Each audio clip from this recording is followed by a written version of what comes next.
Nice to see you all. I'm going to just be going through a few talking points as we kind of go through this next little while. I know somebody's got to be out of here by 6 o'clock, I think, or maybe before. So yeah, we'll just sort of try and work our way through, get to know each other a little bit. And I think it's kind of a fun idea to see how things differ from the time that when I started training, kind of why I did what my motivation was to, down to some of the younger people here, Sydney and Julia. Might be a little confusing because we have 2 Sydneys and 2 Julias, but we're going to work our way through that. So when I started training, I was actually 38 years old. So I was an ancient lady. And the only reason I started was because my middle son, Taylor, who was 4, he had turned 5 then because he kept bugging me about wanting to do karate, told me I had to wait till he was 5. I have no idea why I picked that number out of a hat, but I did. Anyway, when he was 5, he and his older brother, Blake, who at that time was 10, decided they wanted to train, signed them up.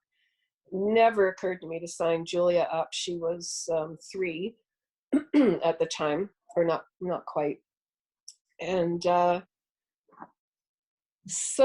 and then at that time, after I sat and watched them for a few times, but then it was brought to my attention that, well, rather than sit there, I could do karate too if I wanted to. And I've always been pretty athletic, so I thought, sounds like a good plan to me. So that's why I started. And I was able to go to adult classes in the morning. Most of the adults were men. There was a couple of women that were training. Yolanda still training? Yolanda is my hero. So Yolanda would come to classes, and there was another lady that actually went through and got her black belt when I did, but there wasn't a lot of us. So that was my start and my motivation. So maybe we'll just sort of whip through that quickly. Julia Sugden, maybe you can jump in because you're next. My daughter, I'll clarify that to everybody if you don't already know that. So yeah, hi guys, I'm Julia Sugden. That was my mom, Sharon Berry. She didn't introduce herself. Did I know? No. Sorry.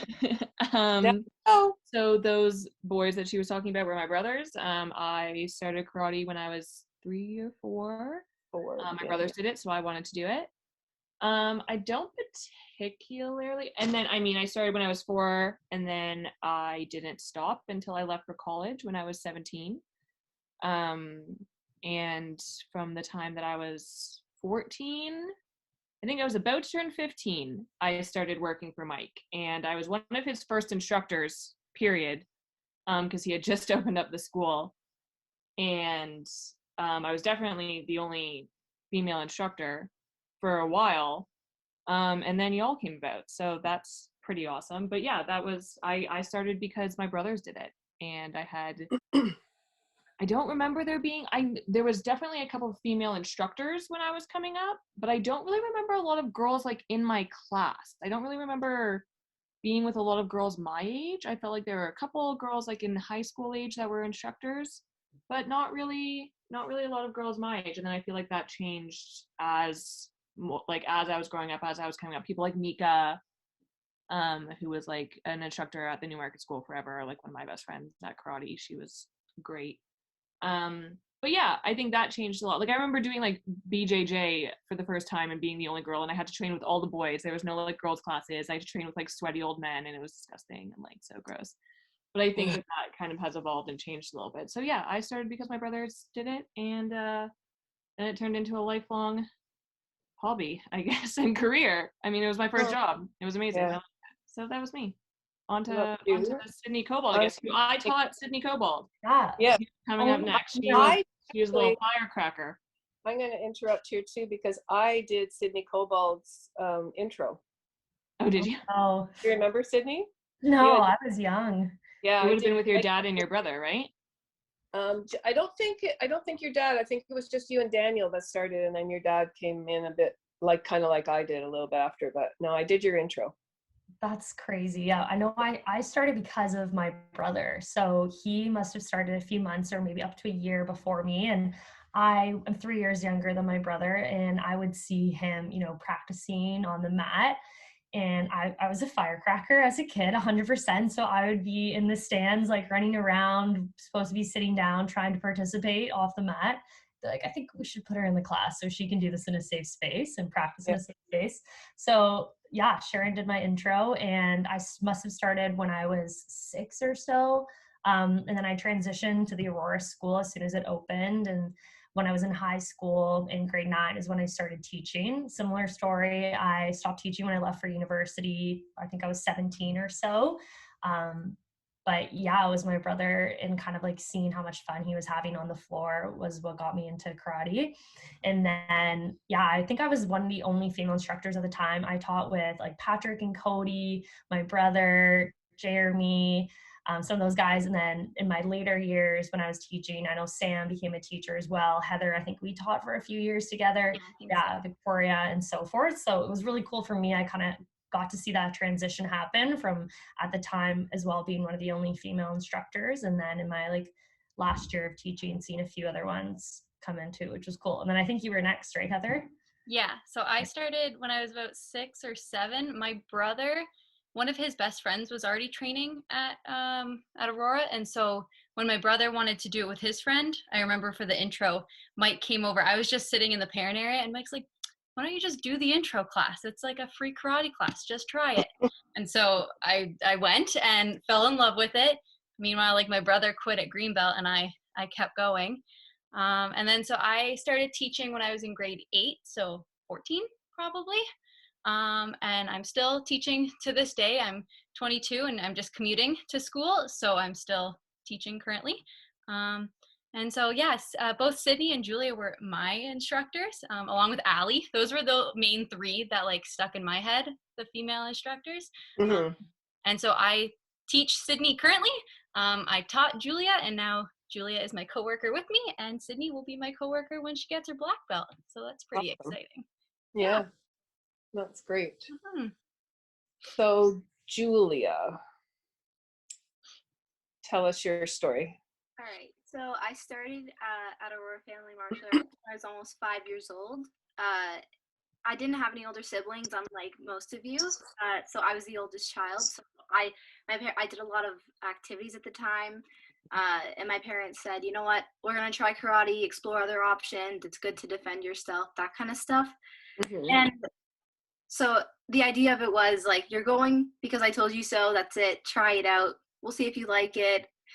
But as I got older, if I started to not like it, I kind of realized that it wasn't a negotiable decision. So it was a sport that I had to continue, but as I got older, I came to love it, and I found like I grew a lot from it. I learned a lot. My confidence went up a lot from that. And yeah, I became a teacher at the end of grade 8, so I was about 14, and I've been working there ever since. When I started, it was the other female staff that were there were Heather, Maddie, and Naomi, I believe. So not too many of us, but I still got exposure. So I found that really nice to have some already there to help guide me in a different way than I would if I was working with male staff. So yeah, that's my story, and I'll be graduating in a couple of years. So I hope to continue working here till then. So yeah. Excellent, thank you. So Sydney. Yeah, so my dad is the head of phys ed at Aurora High, and so he does like self-defense classes for his class for like a week in the school year. And Mike was the school that came and did it one year, and so my dad goes, and he was like, hey, do you have kids? Do you want to do it? Because me and my sister are the same age as Mike's kids, so we kind of like did that together. And then we started, and me and my sister did it together, and so she's 2 years younger than me. So I was the older one, but we always like had a partner in class or a friend to like talk to because we did it together. And so we're both red belts now. And I love it. Like, it's my favorite, and I feel like I can protect myself, and I like to fight and stuff like that. So yeah, so Heather and Julia are my teachers, and there's not a bunch of women working there right now, because I haven't seen them, right, because of COVID. Oh, right. So mostly Mike and Eric do the teaching right now, but yeah, online there was Heather was teaching me tournament team, and Mike and Eric were teaching me the other stuff. Yeah, currently it's just Julia and I. Maddie left and Naomi left this past kind of cycle, so now it's just Jules and I. Okay. Mm-hmm. So kind of interesting that kind of everybody had some kind of outside motivation that got them in, as opposed to it being oh, I think I really want to do karate. So that's kind of an interesting thing for me. So it was either an older brother or a sibling or a good sales job like Michael can do. Oh, you're just sitting there? Why don't you just pop over here and try this out, because it's really fun, which it is. Do any of you have someone, some of you sort of touched on this, but somebody that sort of stands out as a role model to you while you were training, whether it's, one of the instructors or somebody else, that training partner or something like that kind of jumps out at you? For me, it was Julia, for sure.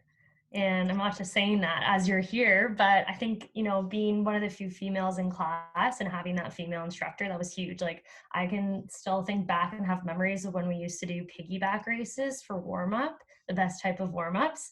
And I just remember you being like so assurant, like giving me a lot of assurance in my capabilities, but then also being extremely inclusive. And I thought that was like really cool, as a kid, and especially being a female in martial arts and, not always being as popular. I always thought that was cool. And that's always a memory that stuck with me. And it's funny how it's those little things that you remember years down the road, but that's what you like grow to love and admire. And yeah, that's what always stuck out for me.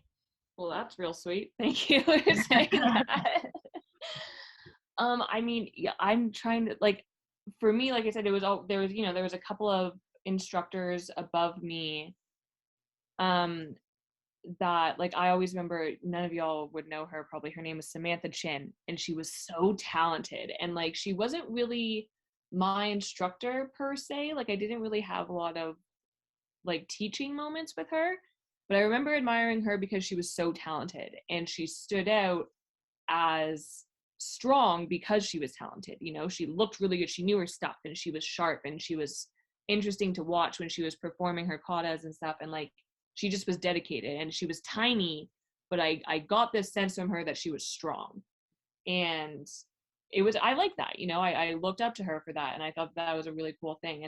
And carrying through that, once I became an instructor and kind of looked around and saw that there wasn't a lot of women in the space that I was occupying, it's something that I wanted to embody as well. I wanted to, I kind of overdid it a little bit in the beginning because I had an attitude problem, but like, we adjusted that, we figured it out. But I wanted to be that, I'm not only just as capable, but I'm just as strong. I'm not here because, like, they hired me because they needed a girl. They hired me, like Mike said earlier, Mike hired me because I was the best. I was good.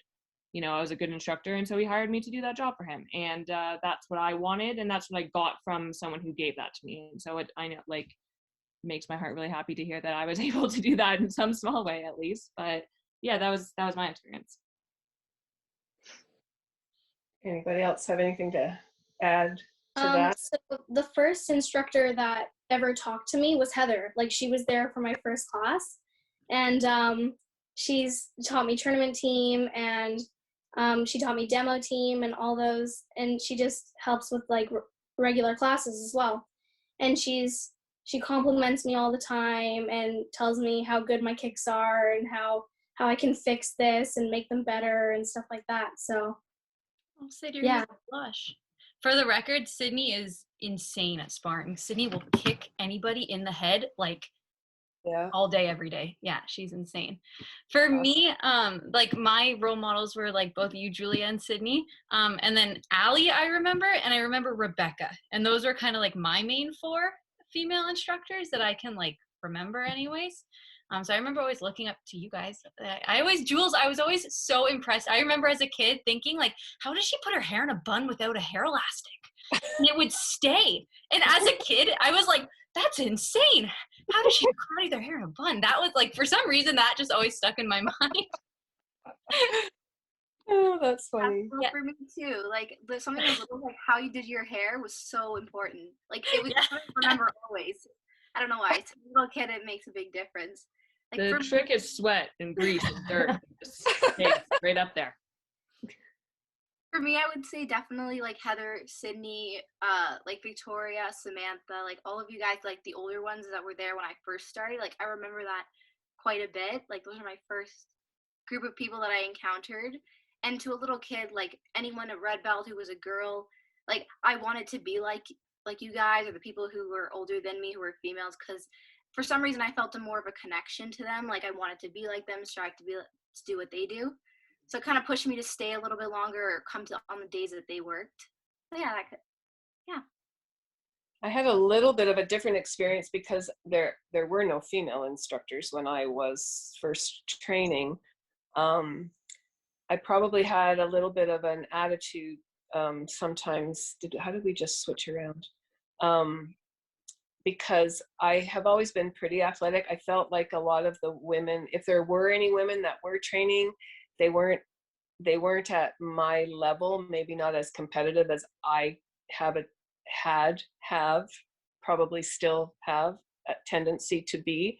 So I was quite happy to train with the men. And that's where I probably, and Michael will probably corroborate this, but it was probably, I was more inclined to want to have that push and that competitive edge, because it was important to me that it was done right and that I trained hard and I trained well. And I probably got that, sadly, and that's so exciting to hear how it has changed over really a relatively short period of time, even between from me to, when Julia came up in Sydney, that where you all had female role models to look up to. I didn't have that. I just had to count on my own determination to do it and to train with the boys. I didn't do jujitsu, and I probably wouldn't have, because I'm not sure I would have wanted to do any of that rolling around sweaty nonsense with them. But outside of that, it was pretty gross. But that speaks to an interesting, like one of the questions that we kind of had floating around before this was speaking to an idea of like, if you've ever experienced any form of sexism during training or teaching, like the sexism doesn't always have to come in the form of a man thinking that a woman can't do something. You yourself just said that, like, you kind of felt you wanted to more, you assumed that like other women in class weren't going to train as hard. They weren't going to be as serious. They weren't, because it's a very male dominated sport. I don't know if it's still that way. I feel like that's changed a lot just based on the women that are sitting in front of me right now on the screen. Yeah. But that in and of itself, and I think that's something that I faced when I was a teacher. The reason why I feel like I had a slight attitude issue, if we want to call it that needed a slight tweak here or there, was because I knew that there was this inherent idea in these older men's minds that I wasn't good enough to teach them, that I was kind of like okay, yes, sweetheart, let me pat you on your head and I'll listen to the man that's standing over there who's actually going to tell me what I want to do. And it bothered me. It was so annoying. Because I worked just as hard as everyone else on that mat. And I'm sure you ladies have felt the same way. Like we did the same things. We got the same black belt. We did the same training. We've been here for as long. I know just as much, if not more. I've been here since I'm 4 years old. You've been here for a couple years. Why do you inherently know more than me? Because you're a man and you're old. Like that's not fair to the work that I've put in. And it bothered me. And I didn't know how to channel that in a productive way, so I kind of more like took the aggressive route, which works sometimes. I'm not going to knock it. It works sometimes, not always, but it worked for some things, and I was okay with that. Do you feel like and how has that evolved? I was the only female instructor at the time, and I was dealing with people much older than me. Yeah. So I think this is a really interesting topic. I don't know if everybody on this call knows, but I still work in sports. And so karate was like my first job in sports. I think to Julia, what you were saying, I had that very same mentality where I felt like I had a chip on my shoulder. And it was this thing that I put onto myself and this weight that I put onto myself that like, I need to be extra tough when fighting or, you know, extra feisty because I need to prove to people that I'm just as tough, I'm just as capable. And I think the way that that presents itself in martial arts is very unique because it is a very physical sport. You know, today I'm still working in sports and, you know, I do think sports has changed for the opportunities it presents for women. I do think there's a lot of work to still be done.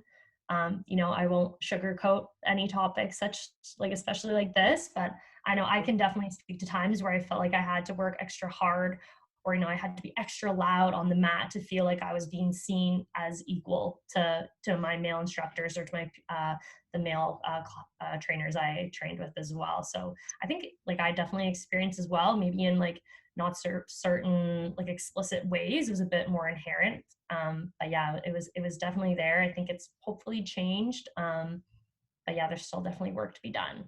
So I can kind of continue on. So my experience, I never started with, like you said, a chip on your shoulder, but I think now I do a little bit. I unfortunately I have two main ones that kind of stick out in my head. One was that one person in class refused to spar with me because I was the only female in class, but he refused to fight me because he didn't want to hit a girl. And I remember telling him, like, it's more offensive that you won't hit me. Like, why is there any difference there? And I was like a blue belt at the time. And I was so flabbergasted because that was my first like experience with kind of sexism where I'm like, why won't this guy fight me? Like, we're just partners. We're sparring. What's up with that? And then a couple years ago, somebody from a different martial arts school came to our class. And I was not even teaching, I was participating in our class, and I partnered up with a male. He was my friend in class. I had known him and trained with him for a long time and, you know, said to grab a partner. So I grabbed one of my friends. After class, this gentleman came up to me and he said straight up, women shouldn't be doing what you're doing. And I remember being like, oh, who are you? It's your first day at our school. You don't even know who I am. He was upset that I had partnered up with a male. And inadvertently, that made him have to partner up with a female because there's no one else for him to partner with. So I remember just the way that it came out and the way that he said that, it still is one of like the moments that I think back to in my head being like, that is blatantly like not something you should ever say to someone. That's really, really unfair. You don't even know who I am. Mm-hmm. Why would you say that to someone? So I think now from those two experiences, when I teach, I have a little bit of gusto to me. Mm-hmm. Just because I have kind of experienced it firsthand at the studio where I now make sure people kind of know my presence a little bit. Yeah, I'll go. My experiences. I feel like I haven't had any of that kind of experience. I've only been doing this 4 years, and I work with kids mostly because I'm still in the kid classes. But I feel like when I work really hard to make sure that people know that like I'm a good fighter and stuff like that. And people say, "Oh wow, you're fighting Sydney, like good luck," and stuff like that. Like people, when I was younger, they avoided, like as a green belt or whatever, they avoided wanting to fight me because they didn't want to get hit hard or something like that. And when I started fighting at orange belt or something, if I would partner with a guy, I feel like they wouldn't hit me as hard as they could. Like, not that you're supposed to hit people that hard, but like they wouldn't hit as work as hard to score points and stuff, because I was a girl. Yeah, I agree with that as well. Like for me, like I also didn't experience this firsthand. Like I was never told like, oh, you can't do this because you're a girl, or I never really had that connection with people one-on-one. But for me, it was more like, also because I was really young, when I sparred, like I was often afraid to spar with other male because I was afraid they were going to hit me too hard.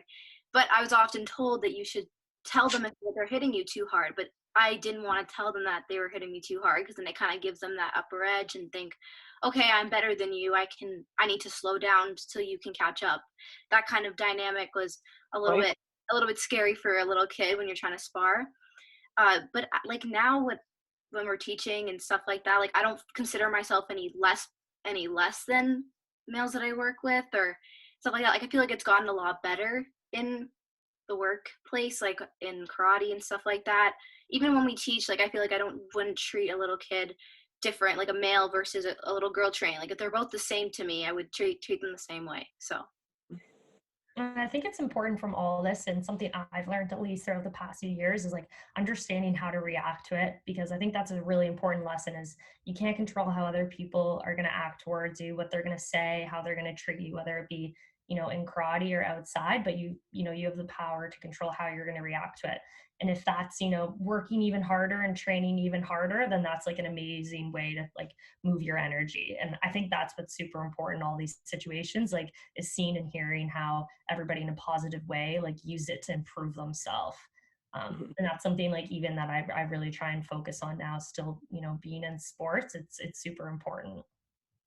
And I think that's kind of one of the things that, you know, through martial arts and through our training, through our dedication to, you know, what we all have put years of our life into, is being able to do something like that, being able to take a tough situation, look at it, say like, you know, that really made me feel awful. What am I going to do to make sure that that doesn't happen again? How am I going to change my mindset? As you said, Sydney, you know, my mom used to say to me all the time, you can't control other people, right? You can only control your reaction. That's exactly what you just said, Sydney. And it took me forever to learn that lesson. But through having to experience these things, through having these interactions with, and not only negative interactions, but positive interactions, I'm sure we can all attest that Michael Cameron is one of the greatest men in the world. He was an amazing boss to me, an amazing mentor, and he was never one of the men that made me feel any differently. Like I said, he hired me because I was a good instructor. He didn't see me as a good female instructor. He didn't put me out there to try to like get more girls to, you know, I wasn't a gimmick. I wasn't a ruse. I was someone he respected, and he showed me that. And that in turn made me want to work well for him. And that was something that I've taken into my whole life. You know, if someone shows me respect, then I want to work well for them. I want to show them that same respect. And I think that that's, you know, and then in situations where someone makes you feel bad, you know, that person made me feel horrible, they didn't treat me well, I don't want to do that to someone else. That's not how I want to behave. I'm going to go differently. I'm going to choose a different path. And I think for me personally, at least, that's what I've been able to take with me from what I've learned from martial arts into translating into life, and how to deal with interpersonal situations, how to deal with something that made you feel crappy and you wanted to turn it into a better situation. So I think that's something that, you know, all people, and especially women, can take from a dedication to the martial arts. Yeah, but I think it's awesome that when I started, there were tons of girls working.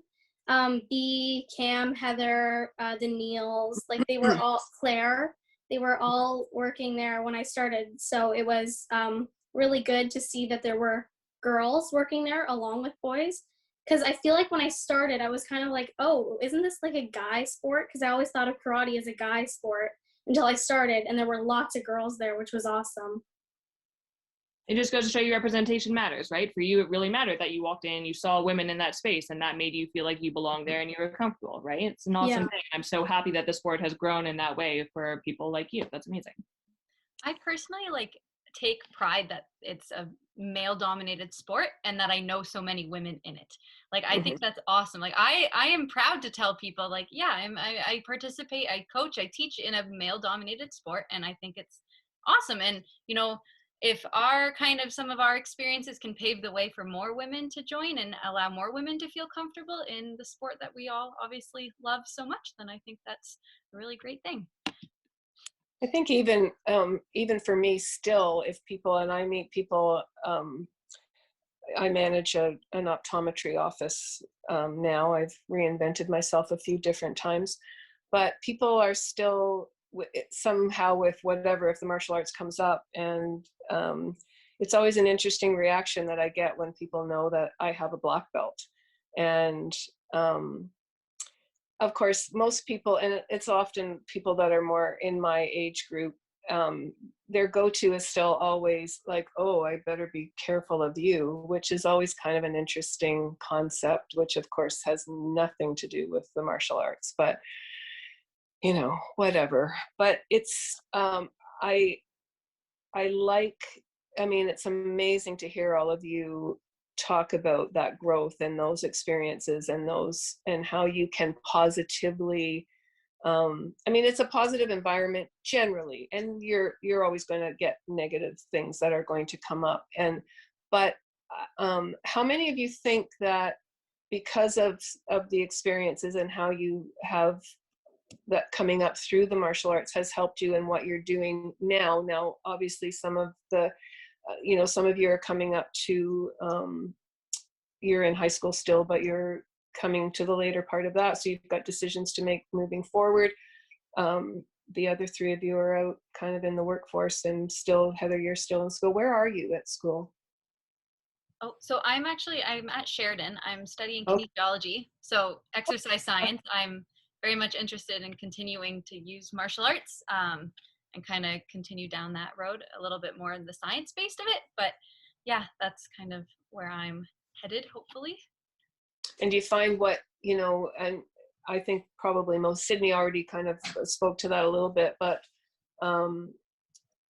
so any of the rest of you want to jump in and sort of, has that shaped kind of the direction that you're going in, like it is with Heather a little bit? Julia, you have a different profession, but Yeah, what about Jules and Sid, both 2.0s? Yeah. Do you guys see yourself taking more of like a physical path with regards to your career? Or do you think, you know, what do you think that you'll be taking from martial arts into your life going forward?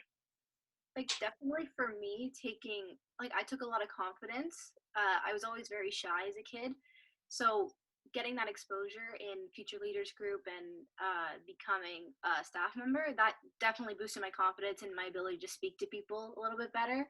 So in the outside world, that's going to help me a lot. I feel like that's probably my biggest thing, and perseverance, definitely, to get through things even when times get hard, because there was times where I wanted to quit. I was really close to black belt, and I just didn't want to do it anymore. Life was getting a little bit more tricky with school, and things were getting harder. I didn't think I wanted to continue anymore, but I'm glad that I persevered, because I've gotten all these opportunities from it.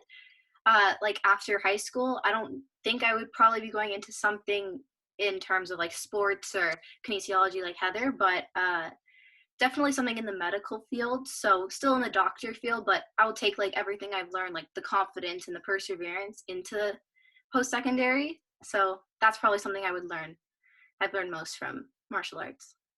Yeah, so I was always a confident person, but I feel like I've learned how to like, I guess, talk to people, because there's lots of people that you can talk to, and like I've always been confident in myself, but I feel like I'm confident in like the way that I'm always gonna know, like, I'm in karate and I have a red belt, like I'm pretty good at karate, you know, stuff like that. And Gonna have a black belt soon enough. Yeah.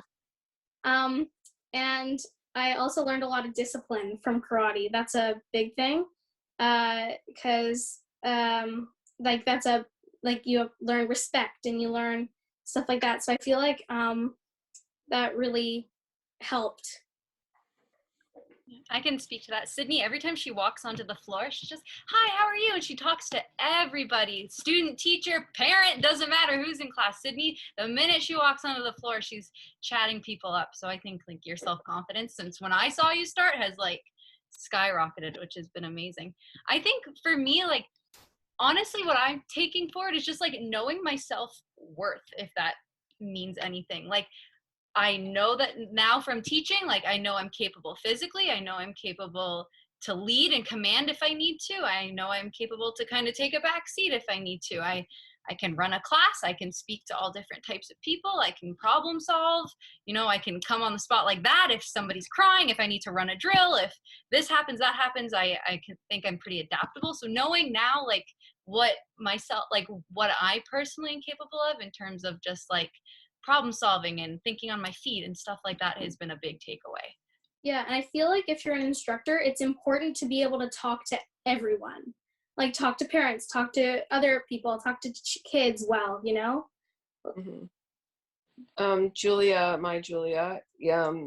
can you speak to a little bit if you felt your experience from having the confidence to go where you went to university, do the things you did after that, and into your career? Yeah, I mean, I think it totally speaks to exactly what Heather was saying, in that, like, you know, I didn't even really think about it until, Heather, you were like listing all the things that like we do as instructors. Like, it's a lot.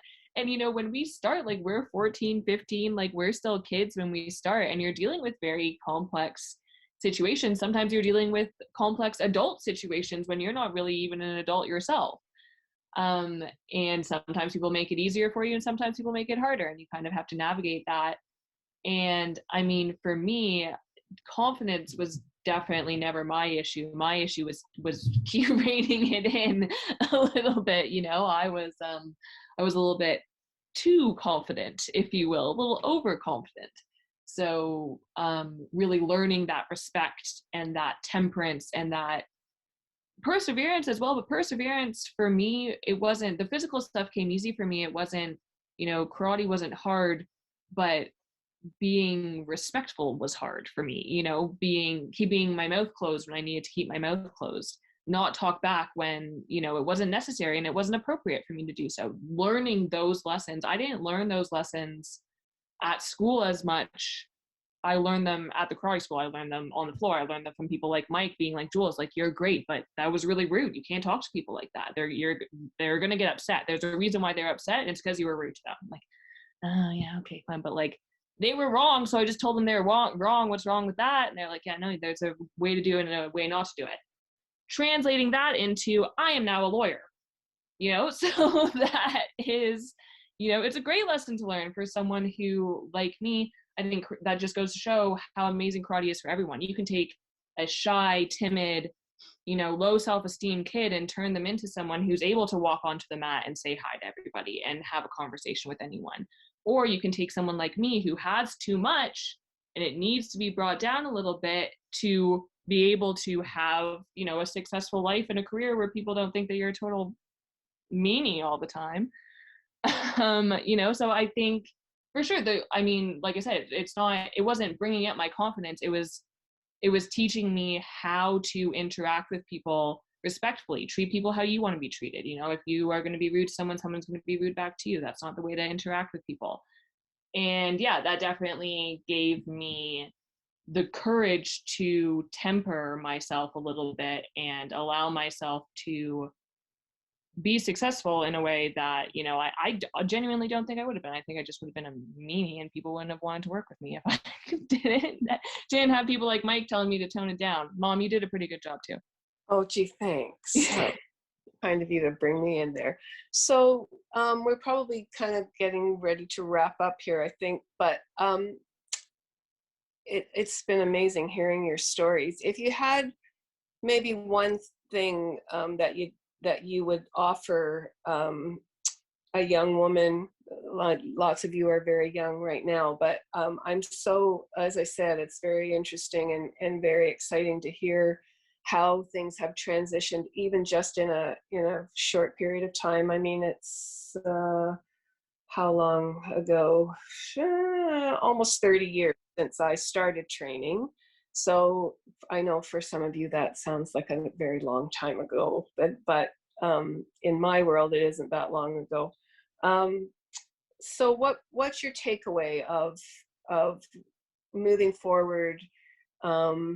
What would your advice be what do you think is the most important takeaway that you have from being in the martial arts? If you can summarize that easily. I'm not sure if you can, but. Heather, you want to go?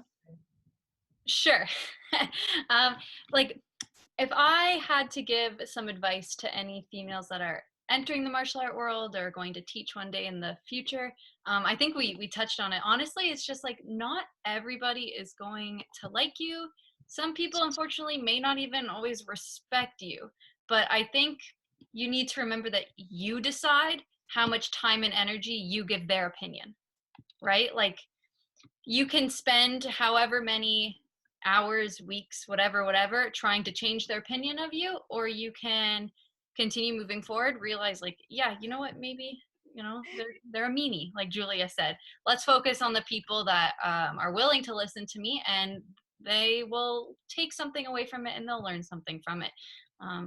Yeah, that, you know, you can't always change people's opinions, but you know, as long as you know your self-worth and you attempt to raise the standard yourself and for the people around you, that's really all you can do. Yeah. Excellent advice. Yeah, for sure. Any of you young ladies have a thought on what you'd say if you had a young neighbor or a friend or someone that wanted to start training in karate? I would probably just tell them, try it, see if you like it, but like in the end, always believe that you can do something, because it's your own confidence in what you can do that's going to lead you back. Like if you say, I can't do something, or I can't do it as good as somebody else, that's going to set you back farther than you would if you started and had a good attitude about it. So try it. And I think perseverance and confidence is definitely a big one. You need to stick it through, try your best. If it ends up in the end that you don't end up sticking it through, that's totally okay. At least you tried, you did your best. But don't let what other people think of you get in the way of goals that you want to achieve. That's a big one for me that I would say to somebody younger than me. Yeah, I would say like work hard and you'll get the results, right? Like none of us did it easy to get our black belt, right? So you gotta work hard and then you can celebrate your results, because it didn't take you 6 months to get your black belt. Like it took us years. Well, I don't have my black belt yet, but you know what I mean. You'll be there. Yeah. You'll What be about you, there. Sid? What's your advice for? I'd probably say, yeah, for me, probably the biggest thing is like make sure you're enjoying the process as much as like you're excited to get to that end destination, whether it be a black belt, a second degree black belt. I think all these skills that we've talked about, whether it be like problem solving, communication skills, or so forth, those are things you learn along the way that you don't even realize you're learning them. Like I really didn't realize like how much martial arts shaped me into who I am until years after the fact. And that's okay, because I really don't think that's the way it's supposed to be. So like make sure you're enjoying the process, have fun, and work hard. Like I think that's what it really comes down to, is it's a long journey. Exactly. It doesn't take 6 months, it takes years and years. I think I trained for probably 10, like maybe 8 to 10 years before I got my black belt, if these numbers are adding up. But yeah, like enjoy the process of getting there. You'll learn all these intangible skills along the way, but make sure you're having fun and being true to yourself, because that's what really, really matters to me. For sure. I think if I was to say anything, I would say take up space. Don't be afraid to put your hand up. Don't be afraid to be the one that demonstrates. Don't be afraid to, be at the front of the class. Don't be afraid to be the best. Don't shrink to fit. Walk into your room and claim your space, because you're entitled to it as much as anyone else is. And if anyone else tries to make you feel like you're not, and they're trying to claim your space, push back. You can be respectful while you do that. You don't have to be rude while you're pushing back, but push back. Hold your space, because people will try to move in. If you've got a great parking space and you leave it alone, someone's going to try to take it from you. That's life. So if I was to say anything to future generations, I would say take up that space. Don't let other people take it from you. But, there's a way to do that and respectfully and, with pride, and that you can feel proud of yourself, how you're presenting yourself to the world. And I think that if you can do that, then you will be happy and successful and live a good life. Amazing, just amazing talking to all of you, and the advice, everything about it has just been a really great experience, and I hope you have all enjoyed it. I hope that you can all take away something from this. I think the most important thing for all of us to take away is that we did this. We put the time in, we earned it, and you can move forward. As Julia said, there's just so many positives from various points of it, but continue to be those role models, continue to be these amazing women that you are and that you're growing into, and The world's your oyster. I respect all of you immensely, and thank you so much for sharing this time with us and getting to know you two young women that I don't know well. And it's been so great to see you, Sydney and Heather, again, and just keep at it. Just keep at it. It's been just a joy. Thank you very much.